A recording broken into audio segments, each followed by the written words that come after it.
Nabiy sallallohu alayhi vasallam aytadilar: bir bandani iymoni bor banda, gunohlari ko'p, tavba qilib ulamagan, jahannamga hukm qildi. Hadisning mazmuni.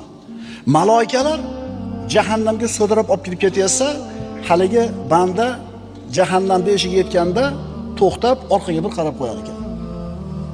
Xuddi birovni kutgandek, birovni to'xtatib qoladi degandek. Alloh taolo to'xtatinglar. Nima uchun orqaga qarading ey banda deydi. Desa, Parvardigor, men seni bunaqa muomala qiladi deb gumon qilmaganman. Menga bunaqa muomala qiladi deb o'ylagan emasman. Nima deb gumon qilgansan men haqimda? Meni gunohimni kechiradi, hammasini jannatga kirgizib yuboradi deb ishonganman. To'xtatinglar, kiringizlar buni jannatimga deydi. Buni eshitganingizdan keyin, Robbim meni ham kechiradi deb ishonasizmi?